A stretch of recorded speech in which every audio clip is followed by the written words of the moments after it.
For Iranians, March has always been a month of change. It marks the moment when the sun crosses the celestial equator from south to north, signaling the first day of spring in the northern hemisphere and the beginning of the astrological year in the Persian calendar.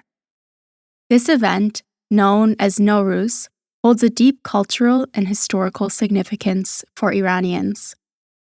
In 1935, Nowruz carried an even greater symbolic weight. A decade had passed since the establishment of the Pahlavi dynasty, and with it, a series of sweeping changes had transformed the country. That year, the government decided to mark the new year with a special announcement. The announcement came in the form of a memo to all foreign legations. It was short, direct, and momentous. A request to officially change the country's name. Before Reza Shah's reign, the country did not have a universally recognized official name throughout the world. For much of its history, the outside world primarily knew the country as Persia. The name had been used by Western nations largely due to the influence of ancient Greek and Roman writings, which still had memories of the vast empire ruled by the Achaemenid dynasty. The name Persia became deeply ingrained in Western consciousness, often symbolizing the nation's cultural and historical heritage. But there was a problem with the name. As we've discussed throughout this podcast, Persia was a land of diverse nationalities, ethnicities, and tribal groups, including Persians, Azeris, Kurds, Lurs, and many others. The name Persia excluded the vast range of identities within the country's borders, failing to reflect its multi-ethnic composition. Reza Shah wanted a name that represented this broader coalition of peoples and symbolized a fresh start for the nation under his rule.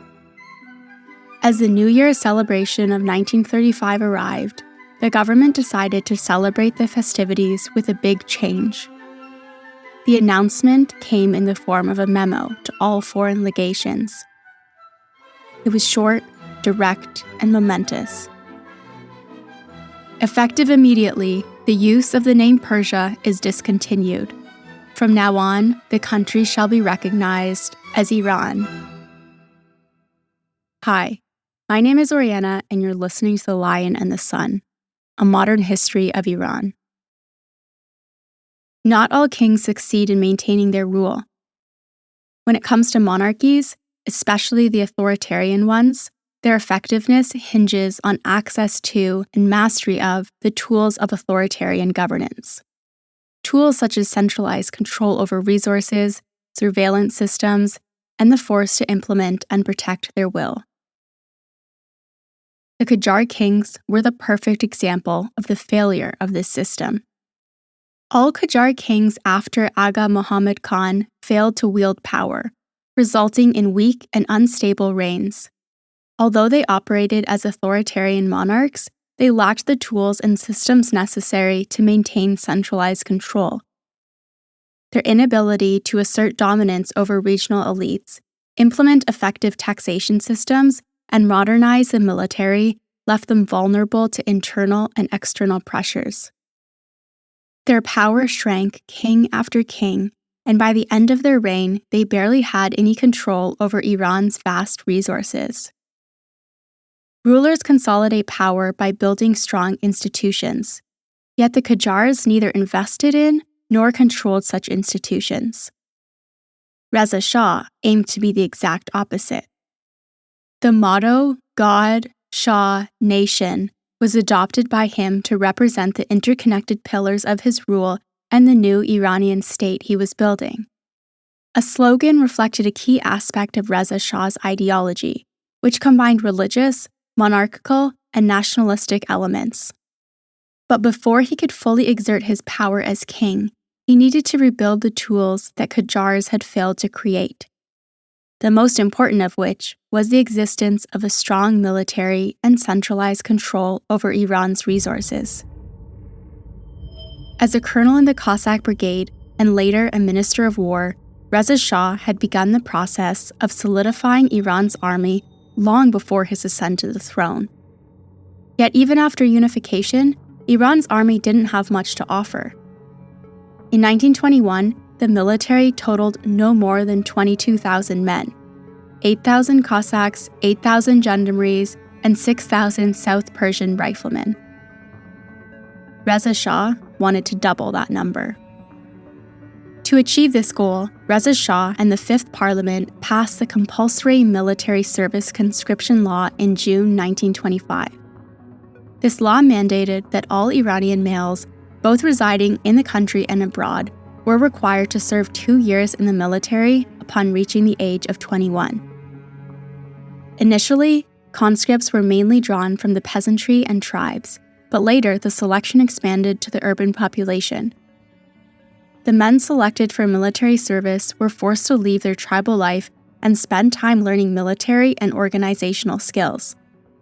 Most importantly, they had to learn Persian, the official language of the country, which further advanced the national unity aspirations of the king. When introduced, the law faced opposition from large landowners and clergy.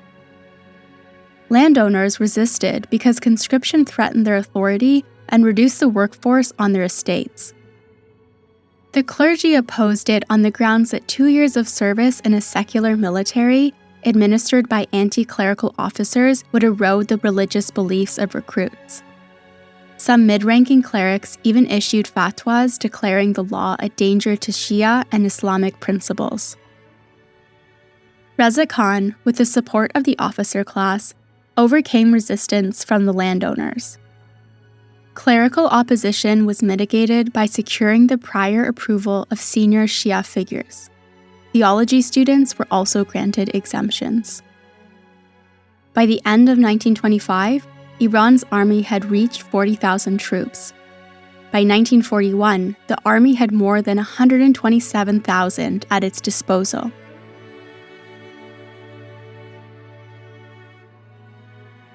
With a strong military in place, the second issue was the centralized control over Iran's resources. In Book 1, we talked about the many tribes that roamed in Iran's vast landscape. By the early 1920s, over 60% of Iran was controlled by different tribal groups.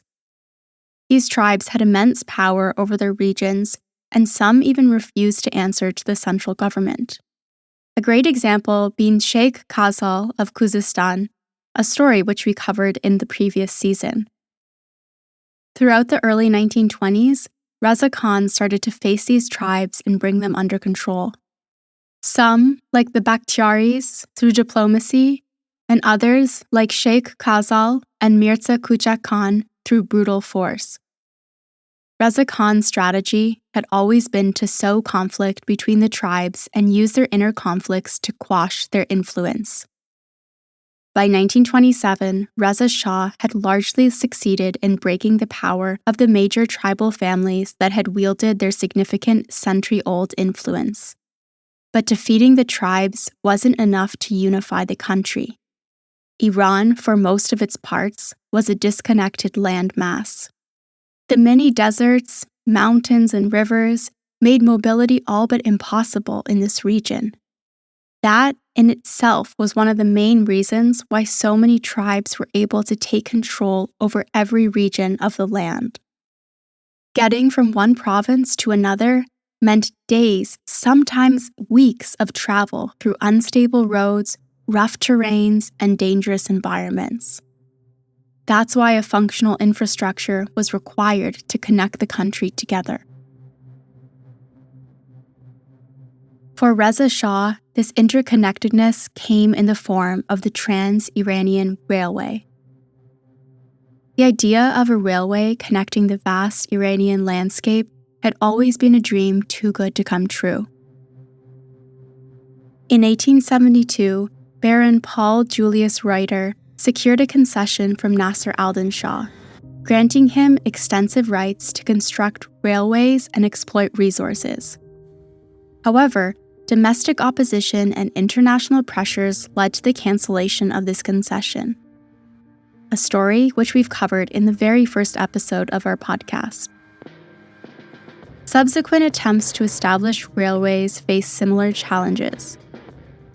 In 1889, Russia and Iran agreed that no railways would be built in Iran without Russian consent, aiming to protect Russian commercial interests against Britain's ever-growing presence in the south, an agreement that was later nullified during the Iranian Constitutional Revolution of 1910. Despite this nullification, and due to a lack of funds and constant disagreements between Britain and Russia, the railway project remained stalled for decades to come. After the coronation, the new king wanted to rekindle this dream and embark on making the single biggest infrastructure project in his country into reality. He wanted to connect the Caspian Sea in the north to the Persian Gulf in the south, and in the process, bring the two ports to the capital. In the north, the railway would start from Bandar Shah, or the King's Port in the Mazandaran, and end in the port of Khorramshahr in Khuzestan.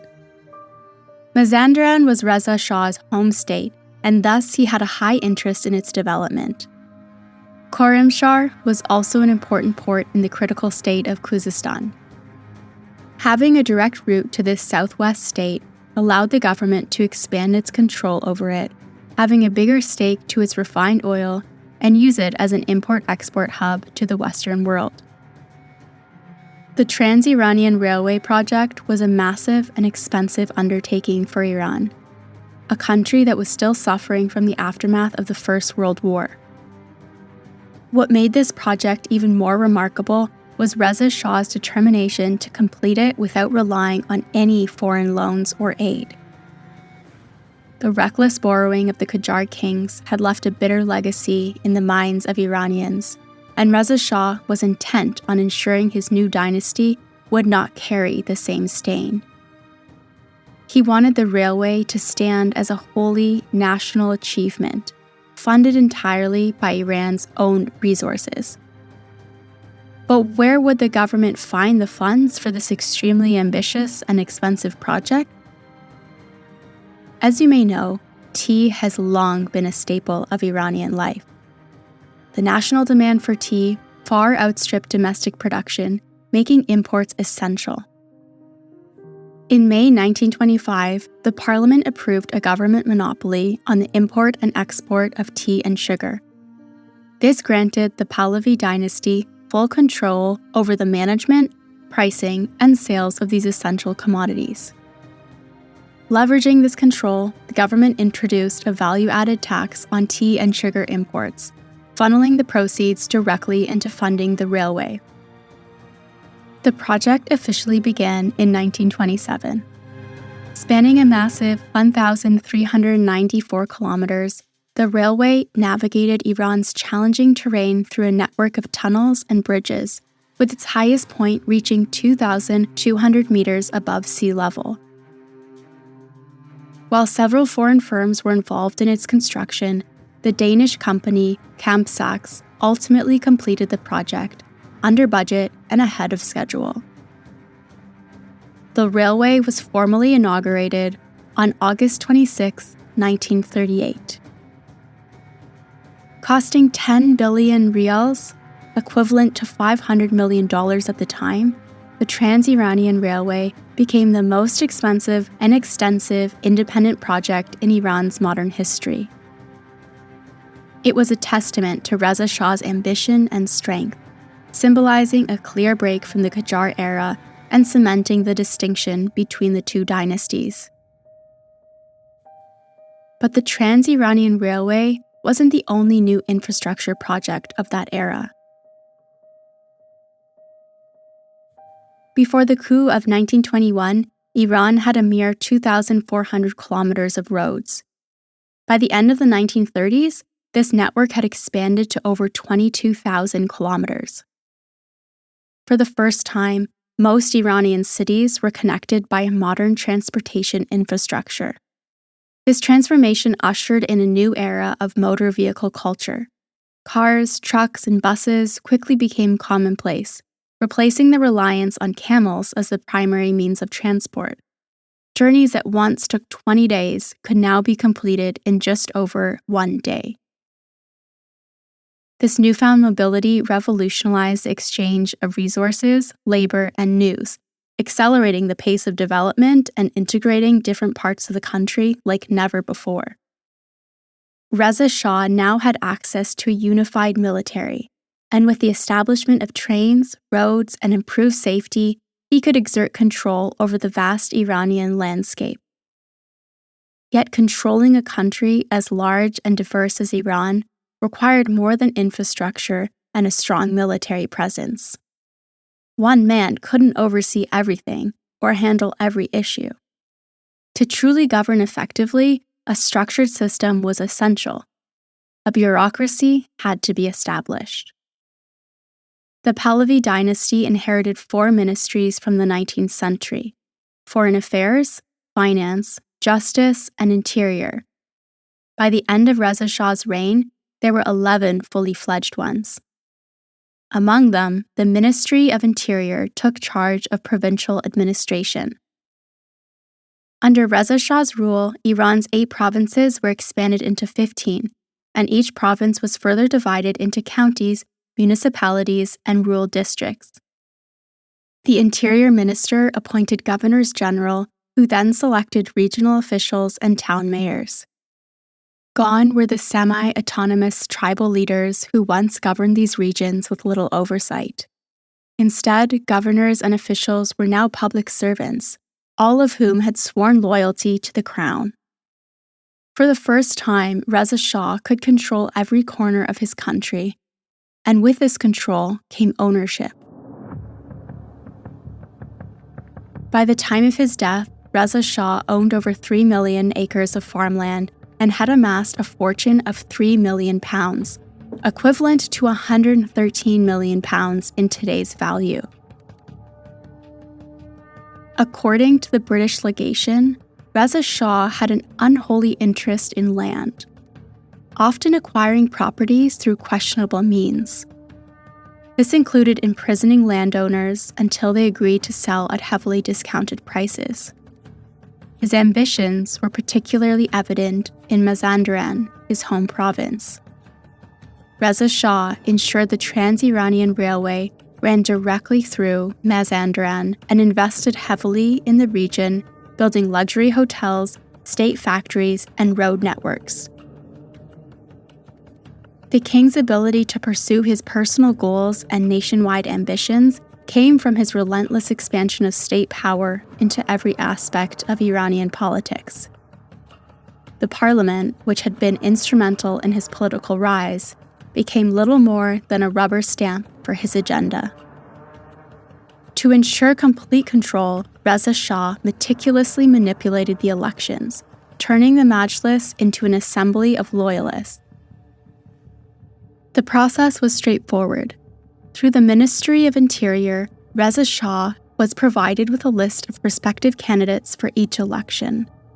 With the help of his chief of police, he would classify them with labels such as unsuitable, bad, unpatriotic, stupid.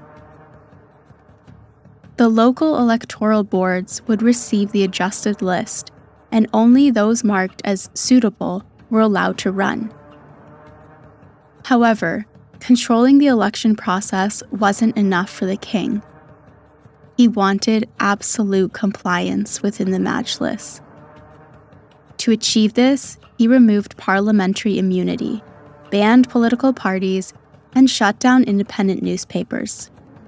He also planted informants within the chamber to monitor and report on any potential dissent. Even Hassan Modarres, the once powerful critic turned ally, who only years earlier granted Reza Shah unlimited authority, was not spared. Modarres was banished from the Majlis and exiled to Khorasan, where he met an unexpected and suspicious death. These actions fostered an atmosphere of uncertainty and fear. As the British minister to Iran observed, the cabinet was afraid of the Majlis was afraid of the army, and all were afraid of the Shah. This state of total control allowed Reza Shah to exert his might in other areas as well, including direct intervention in the market. An intervention that created the first real conflict of his reign. In 1922, just as Reza Shah was becoming the prime minister of the country, the parliament had passed a law allowing the hiring of Dr. Arthur Millspo. Millspo was a former advisor to the U.S. State Department's Office of Foreign Trade, who had been hired with the purpose of updating Iran's finances and generating greater state revenue, especially through taxation. Hiring foreign experts to mend Iran's finances weren't a new thing. You may remember the story of William Morgan Schuster, who came to Iran in 1906 after the Constitutional Revolution. He aimed to help Iran with its finances, but was ultimately forced out by the Russians, and his mission was left unfinished. Now, Millspo had come to finish that mission. On the 23rd of July, 1922, a law was passed by the Iranian parliament in the cabinet of Qavam al-Saltaneh. According to this law, Millspo was hired with an annual salary of $15,000 along with housing and furnishing provided by the government for him and his 8 other American colleagues. By late 1922, the foreign advisors arrived in Tehran and began their work. The law granting Millspo employment gave him full authority, ensuring that no expenses were made without his approval and no financial commitments could be made by the government without his consent. The finance minister at the time had no authority in relation to Millspo, and the entire structure of the Ministry of Finance and the provincial administrations were under the direct supervision of Millspo and his American colleagues. Millspo tried to implement the American model of internal revenue collection, while the British war subsidy was being phased out. He worked to rationalize fiscal policies, produce detailed annual budgets, and reduce inefficiency. He also cancelled tax exemptions that had been previously granted by Qajar Shahs and tried to create a semi-equal sovereign state where everyone would pay their own fair share and contribute to the country's internal income. Millspo's reforms had successfully increased government revenue. As Reza Shah replaced the Qajar monarchy, this helped strengthen the Pahlavi state. Millspo's effort helped people see Reza Shah as an economic savior. But Reza Shah's vision for the economy was fundamentally different. The king wanted the government to dominate Iran's industry and market. State monopolies were to oversee the country's key resources, controlling supply and demand. It began with the sugar and tea monopoly in 1925 and later extended to opium and tobacco, industries with profound social significance.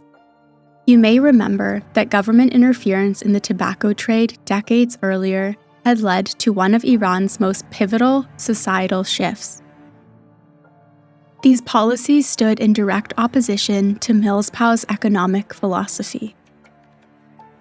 But there was more. As he had done during his tenure as prime minister, Reza Shah devoted large portions of the budget to military expansion. With mandatory military service now in place, he demanded that all of Iran's oil revenue be allocated to the military. Millspo viewed this as a looming financial disaster. Yet Reza Shah didn't really care about what others thought. Under mounting pressure from the government and the king himself, Millspo had no choice but to resign and leave his post. The second financial advisor to fail in his mission and be forced out of the country. With Millspo gone, Reza Shah turned to etatisme in the industrial sector. Etatisme refers to the belief or policy that the state should have a central role in economic and social matters.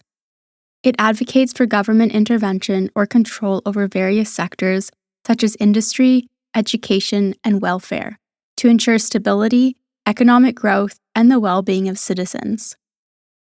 In a nutshell, Reza Shah wanted himself to control every aspect of Iran's economy. Before Reza Shah's reign, Iran had fewer than 50 factories. By the end of his nearly 17-year rule, that number had risen to 300. The government became the primary investor in many of these factories, offering low-interest loans to encourage investment and drive industrial growth. The financial sector was another area where the government played a pivotal role. In 1927, the Bank Melli, or National Bank, was established, functioning as both a commercial bank and the government's central bank. This was a significant step in asserting national sovereignty. The Bank Melli took over the right to issue banknotes from the British-owned Imperial Bank of Persia and assumed responsibility for currency and foreign exchange control, along with other central banking functions. For the first time since the late 1800s, new banknotes were designed, replacing the face of Nasser al-Din Shah with the image of the new king. In 1932, the country's official currency was changed from the kiran to the rial, a currency that remains in use to this day. By the end of Reza Shah's reign, at least 4 major Iranian banks were in operation: the National Bank, the Pahlavi Bank for Army Veterans, Bank Sepah, the Mortgage Bank, and the Agricultural Bank. It is often said of Stalin that he inherited Russia with horse and plow and left it with an atomic bomb, a quote mistakenly attributed to Winston Churchill. Regardless of its origin, a similar sentiment could be applied to Reza Shah. When Reza Shah came to power, he inherited a nation crippled by a paralyzed government, riddled with ineptitude and incompetence. What he left behind was a centralized system with infrastructure that endures to this day. He unified Iran's fragmented army, connected the country's vast and diverse landscapes with roads and railways, and, for the first time in its history, established a functional bureaucracy. Reza Shah was indifferent to the opposition, unbothered by left or right politics, and undeterred by what others deemed impossible. He wasn't a politician. He had no ideology or adherence to a specific political theory. He was a king with a vision for his kingdom. For Reza Shah, the monarchy was an extension of himself, inseparable from the state. In his view, the monarchy controlled the nation, and the nation was one and the same as the monarchy. Nothing was going to stand in the way of turning his vision into reality. Not individuals, not institutions, and not even the people. His motto was 3 words: God, Shah, Nation. To Reza Shah, this trinity represented the ultimate path to Iran's success. Any opposition to any part of this triad was seen as a subversion and treason. In other words, opposition to Shah and his vision was the same as betraying the country and even defying the words of God. But the troubling thing began in the second half of his reign as king. As time went on and Reza Shah's power grew, the middle word, Shah, began to overshadow the rest, becoming the dominant force in his rule. It was no longer God, Shah, Nation, so much as it was Shah, Shah, and Shah. In the next episode of The Lion and the Sun, we'll see how the Shah exerted his power over Iran's oil resources, defying the wishes of his former foreign allies to assert his country's independence, even at the cost of its benefits.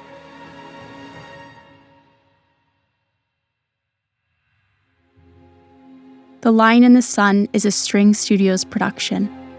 For more about this episode, including the transcript, relevant photos, and documents, visit our website.